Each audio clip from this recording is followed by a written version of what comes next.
வணக்கம் நேர்களே, நான் உங்கள் ஆஸ்ட்ரோ பூர்ணா. இன்னைக்கு நாம பார்க்கக்கூடிய பதிவு ஏப்ரல் மாத பலன்கள். ஏப்ரல் மாதத்துல இருக்கக்கூடிய கோச்சார கிரகங்களின் நிலவரங்கள் அப்படின்னு பார்க்கும்போது, மாத கிரகங்களான அந்த சுக்கிரன் மேஷ ராசியிலையும், அடுத்து புதனாகப்பட்டவர் கும்ப ராசியிலையும், செவ்வாயாகப்பட்டவர் அந்த கும்ப ராசியிலையும், சூரியன் மீன ராசியிலையும் இருக்கக்கூடிய ஒரு தன்மையாக இருக்கு.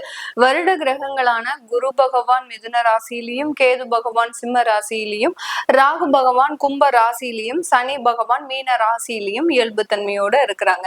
இதுதான் இந்த மாதத்துல இருக்கக்கூடிய கோச்சார கிரகங்களின் நிலவரங்கள். ஒவ்வொரு ராசி என்பர்களுக்கும் கிடைக்கக்கூடிய ஒரு மாற்றங்களை பற்றியும் பலன்களை பற்றியும் இந்த பதிவுல தெளிவா பார்க்க போறோம். இந்த சேனலை முதன்முறையா பாக்குறீங்க அப்படின்னா சப்ஸ்கிரைப் பண்ணிக்கோங்க. பெல் பட்டன்ல ஆல் ஆப்ஷன் சூஸ் பண்ணிக்கோங்க. சிம்ம ராசி என்பர்களுக்கு அஷ்டம சனி அப்படின்ற ஒரு விஷயங்கள் எல்லா இடத்துலயுமே இருக்கு.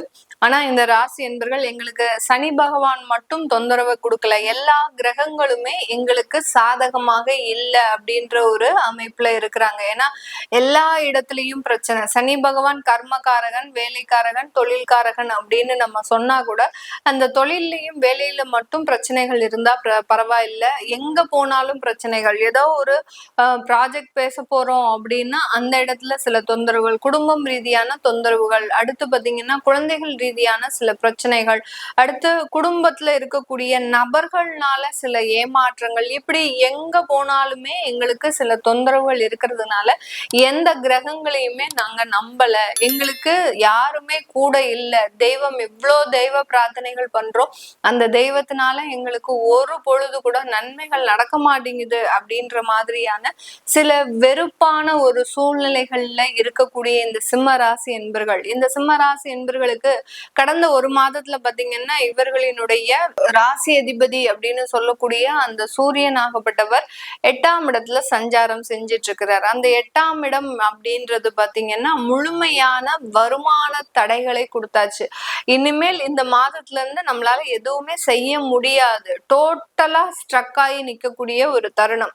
இருக்கக்கூடிய சேமிப்பும் கரைஞ்சாச்சு, இருக்கக்கூடிய மனநிலையிலையும் ஒரு தெம்பு அப்படின்றது இல்லை. ஒரு மன உறுதி, எவ்வளவுக்கு எவ்வளவு சிம்மராசி என்பர்கள் ஒரு மன உறுதியோட இருப்பாங்களோ அவ்வளவுக்கு அவ்வளவு மன உறுதி இல்லாமல் செயல்படக்கூடிய ஒரு தன்மை.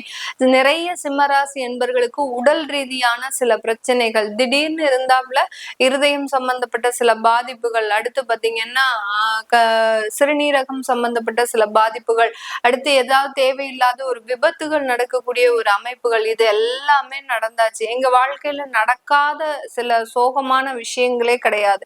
எல்லா விதமான ஒரு பேரிடர்களையும் நாங்க சந்திச்சாச்சு. இனிமே சந்திக்கிறதுக்கு ஒன்னே ஒண்ணுதான் இருக்கு, உயிர் மட்டும்தான் போகல அப்படின்னு சொல்லக்கூடிய அளவிற்கு இந்த சிம்மராசி என்பர்களுக்கு நிறைய பாதிப்புகள், 1 2 அப்படின்னு நம்ம எதையுமே அடுக்கி சொல்ல முடியாது, அடுத்தடுத்து சொல்லிக்கிட்டே இருக்கலாம். அந்த அளவுக்கு சிம்மராசி என்பர்கள் அந்த அஷ்டம சனி அப்படின்ற ஒரு விதத்தையும் தாண்டி தன்னுடைய ராசியின் மீது கேது சஞ்சாரம் செய்யறதுனால எல்லா இடத்துலயும் கெட்ட பெயர்கள், அவமானங்கள், தேவையில்லாத மன சஞ்சலங்கள், நைட்டு படுத்தா தூக்கம் வர மாட்டேங்குது, அந்த அர்த்தராத்திரி அந்த விழிப்போடு இருக்கக்கூடிய ஒரு கொடுமையான விஷயங்கள், ஒரு நிம்மதியா ஒரு பொழுது 1 மணி நேரம் தூங்கலாம் கூட அந்த தூக்கம் கூட வர மாட்டேங்குது. அந்த அளவுக்கு மனதுல நிறைய ஒரு பாரங்களை வைத்து திரிந்து கொண்டு இருக்கின்ற இந்த சிம்ம ராசி என்பவர்களுக்கு இந்த ஏப்ரல் மாதத்துல ஆஃப்டர் 15க்கு மேல ஒரு மாதத்தின் பிற்பகுதியில இருந்து உங்களுக்கு ஒரு சின்ன சின்ன ஒரு மன நிறைவுகள் அப்படின்றது ஏற்படக்கூடிய ஒரு தருணமாக இருக்கும்.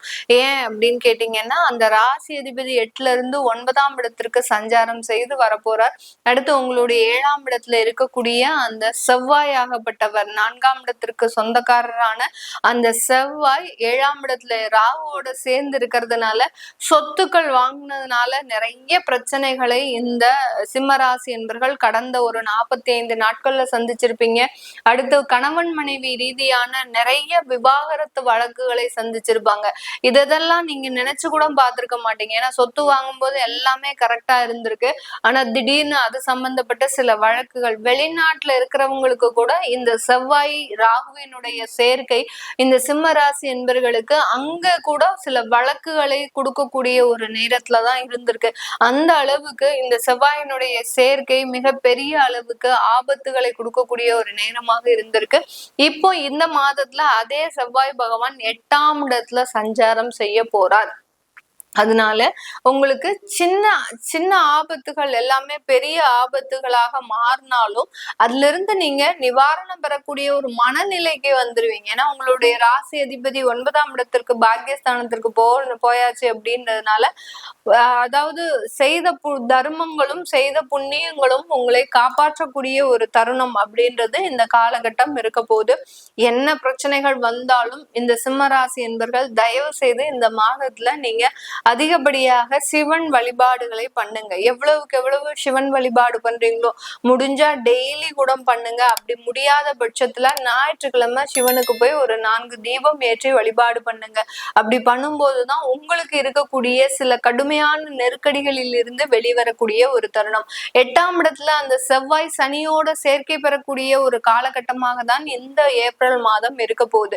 அதனால உங்களுக்கு கடன் ரீதியான சில தொந்தரவுகள், உடல் ரீதியான பலவீனங்கள், ஏற்கனவே நிறைய ஆபத்துக்களை சந்திச்சாச்சு, இன்னமும் சந்திக்கிறதுக்கு எதுவுமே இல்லை அப்படின்றவங்களுக்கு இந்த காலகட்டத்துல பாத்தீங்கன்னா வேறு விதமான உடல் உபாதைகள் வருவதற்குண்டான ஒரு தருணமாக இருக்கும்.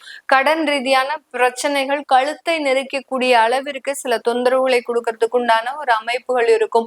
இந்த மேடமோட பதிவை பாக்குறதுக்கு நம்ம பார்க்காமலே இருந்திருக்கலாம். இவ்வளவு நெகட்டிவா சொல்றீங்களே மேடம், இதுல இருந்து நாங்க தப்பிக்கிறதுக்கு தான் இந்த பதிவையே பார்த்துட்டு இருக்கிறோம், எப்படி நாங்க இதுல இருந்து தப்பிச்சு வெளியில வர போறோம் அப்படின்னு தெரியாம நாங்க நின்றுட்டு இருக்கிறோம்.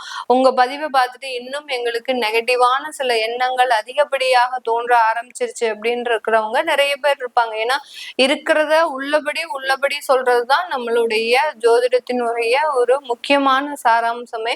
அதனால இந்த ஒரு மாதம் உங்களுக்கு ஒரு நிம்மதி பெருமூச்சு ஒரு பக்கம் கிடைத்தாலும் சில இடத்துல உங்களுக்கு சில பிரச்சனைகள் உங்களை தொடர்ந்து கொண்டுதான் இருக்கும்.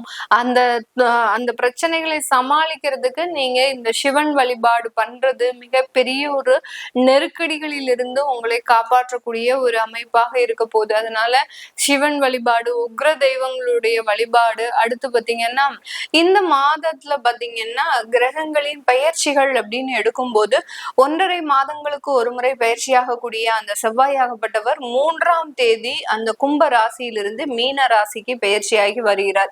இந்த கும்ப ராசியில இருக்கக்கூடிய ஒரு தருணங்கள் தான் அதிகப்படியான உலகெங்கும் இருக்கக்கூடிய சில இடங்கள்ல நிறைய ஒரு போர் சம்பந்தப்பட்ட சில பிரச்சனைகளும் அதிகப்படியான உயிரிழப்புகளும் ஏற்படக்கூடிய ஒரு தருணமாக இருக்கு.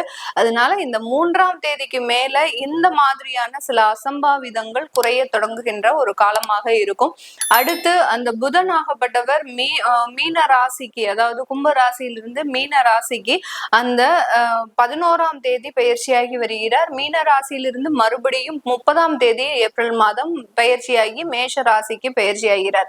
அடுத்து இந்த மாத கிரகங்கள்ல அந்த சூரியன் ஆகப்பட்டவர் அப்படின்னு சொல்லக்கூடிய அந்த மாத கிரகம், அந்த சூரியன் மேஷ ராசிக்கு உச்சம் பெற போறார். இந்த மாதத்துலதான், சித்திரை மாதத்துலதான் அந்த மேஷ ராசியில சூரியன் உச்சம் அடைகிறதுனால இந்த காலகட்டம் மிகவும் ஒரு அற்புதம் வாய்ந்த ஒரு காலகட்டமாக இருக்கும். நிறைய வருமான தடைகள்லாம் நீங்குவதற்குண்டான ஒரு தருணமாக இருக்க போகுது. அடுத்து சுக்கிரன் ஆகப்பட்டவர் மேஷ ராசியிலிருந்து தன்னுடைய சொந்த ஆட்சி வீடான அந்த ரிஷப ராசிக்கு 20ஆம் தேதி ஏப்ரல் மாதம் பயிற்சியாகிறார். இந்த மாதிரியான சில மாற்றம், அதற்குண்டான ஒரு விவரங்களை தெரிஞ்சுக்கணும் விருப்பப்படுறவங்க கீழே இருக்கிற நம்பருக்கு வாட்ஸ்அப்ல அப்பாயின்மெண்ட் வாங்கிக்கிட்டு நீங்க கன்சல்ட் பண்ணிக்கலாம். உங்களுடைய குழந்தைகளுக்கு ஜாதகம் எழுதணும், நியூமராலஜி படி பெயர் வைக்கணும்னு நினைக்கிறவங்களும் கீழே இருக்கிற நம்பருக்கு வாட்ஸ்அப்ல மெசேஜ் அனுப்புங்க. அதற்குண்டான விவரங்கள் தெரிய வரும். உங்களிடமிருந்து விடைபெறுவது உங்கள் ஆஸ்ட்ரோ பூர்ணா. நன்றி, வணக்கம்.